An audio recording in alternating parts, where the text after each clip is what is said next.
On est au début de la saison de vélo et on va en profiter dans Femmes de sport pour parler avec un formateur de cyclistes. Il est également le responsable du Salon du vélo dans la région de Québec. Mais on le connaît ici au Saguenay-Lac-Saint-Jean parce qu'il a prononcé des conférences. Notre invité Sylvain Potvin. Bonjour Sylvain. Bonjour Michel. Parle-nous un peu de ton école de vélo dans la région de Québec. Bien, l'école du vélo, c'est pas juste dans la région de Québec. Hein. C'est un petit peu partout maintenant. C'est rendu provincial. La formule a parti à Québec en 2010 et maintenant, on est en train de la promener un petit peu partout là, dans la province.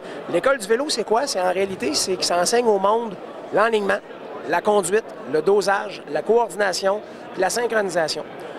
La performance est une résultante, mais j'enseigne au monde comment monter des côtes efficacement, comment faire des sorties, comment se placer, comment acheter un vélo. Hein, ça le dit, l'école, hein, ça commence de la maternelle puis ça finit à l'université au doctorat.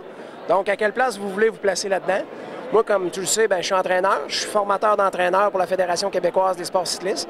Donc, j'essaie de transmettre ma passion aux gens. Étant donné que la saison commence, Sylvain, comment on se prépare pour la saison de vélo?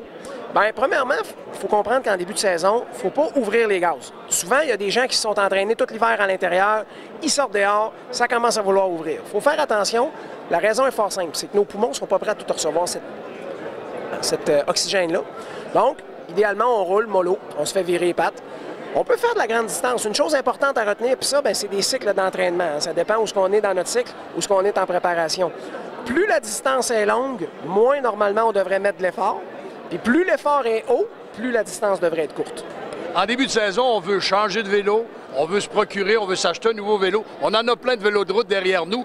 Comment monsieur et madame tout le monde se procure un vélo? Quels sont les conseils qu'on pourrait donner à quelqu'un qui veut changer ou acheter un vélo?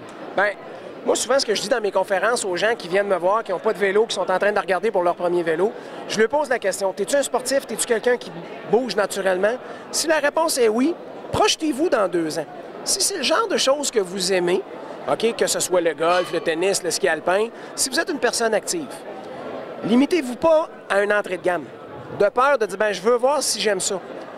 Faites le saut tout de suite. Oui, des fois, il y a un budget un petit peu plus élevé à débourser, mais au lieu de changer 2 puis 3 fois de vélo avant de trouver le bon vélo, des fois, de faire le pas supplémentaire puis se placer dans la gamme, ça peut être un bon avantage. Mais c'est sûr et certain que la meilleure formule reste toujours d'aller voir des cliniques spécialisées. C'est comme ici, aujourd'hui, on est au Salon du vélo à Chicoutimi. C'est la place où tout le monde est. Mais vous avez toutes des boutiques dans votre coin. Peu importe les gens qui vont regarder l'émission, ils peuvent, parce qu'aujourd'hui, avec le web, on ne sait pas qui va nous regarder. Donc, moi, ce que je recommande, une boutique spécialisée. Puis je vais donner l'exemple.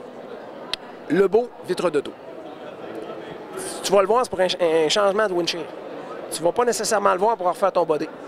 Le garagiste du coin, lui, tu vas aller le voir pour ton changement d'huile, l'entretien général. Tu as un accident, tu vas voir. Les spécialistes, ce sont les vraies boutiques qui tiennent des lignes. OK? Quand on parle de lignes, on va parler, mettons, de Sphérique, on va parler Norco, on va parler des produits qui ont une réputation.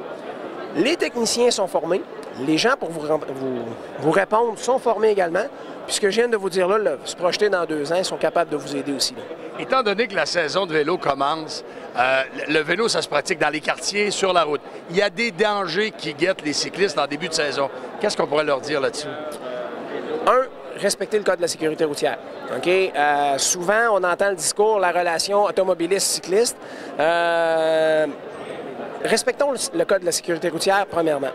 Deuxièmement, quand on fait des sorties en groupe, moi, le premier, j'en fais, là. Je fais pas des sorties en groupe dans les villes.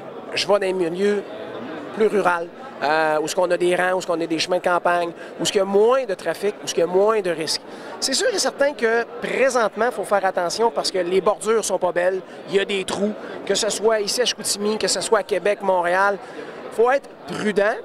Puis, la meilleure affaire, c'est d'être respectueux parce que la route, ça se partage. Et étant donné que tu es un entraîneur de cyclisme, entraîneur de vélo, qu'est-ce que tu suggères à nos amis cyclistes en début de saison comme distance à parcourir? Il ne faut pas partir en fou non plus là, dans les premières sorties, dans les premières randonnées. Non, il ne faut pas partir en fou, comme je le disais un petit peu tout à l'heure. Plus la distance est longue, moins l'intensité doit être au rendez-vous.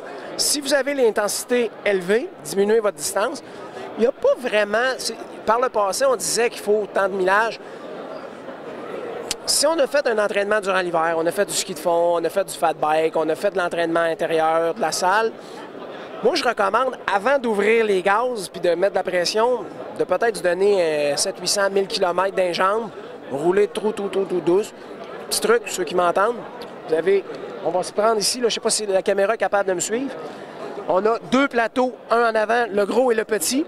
Donc, exemple, pour partir, moi, je suggère au monde de travailler sur le petit plateau ici et à l'arrière, pignon 4, 5, 6 maximum pour se donner de la vitesse de jambe pour les 800-900 premiers kilomètres. C'est peut-être le conseil que je pourrais donner. Je vais en profiter, étant donné que je parle avec le coach, avec l'entraîneur, avec le moniteur.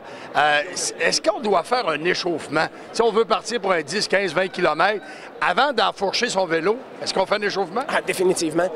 Je vais donner mon échauffement. OK. Quand je pars, on a vu le petit plateau. Le plus gros des pignons, pour moi, c'est le pignon 1 et le plus petit des pignons à l'arrière, c'est le dernier pignon. OK?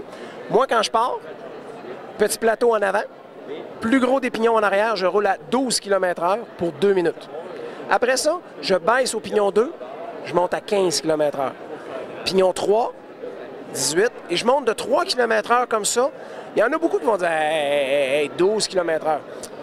Ceux qui me connaissent savent que je suis un coureur d'élite. Même malgré mon âge, je fais encore des courses. Je suis un gars qui est capable de rouler assez fort, mais à chaque fois que je pars, c'est ça que je fais. Puis ceux qui ont suivi mes cliniques, c'est drôle, hein, ils font tout comme « Hey, tabarouette, j'avais du gaz aujourd'hui! » Oui, parce qu'on a pris le temps de se monter en température. Notre cerveau, il est prêt à travailler. Notre corps est juste pas prêt à recevoir l'ouvrage. Je vais donner l'exemple d'une mécanique. À moins 35, qu'est-ce qu'on fait avec notre voiture? On la fait chauffer. Pourquoi? Pour réchauffer l'huile, réchauffer, hein?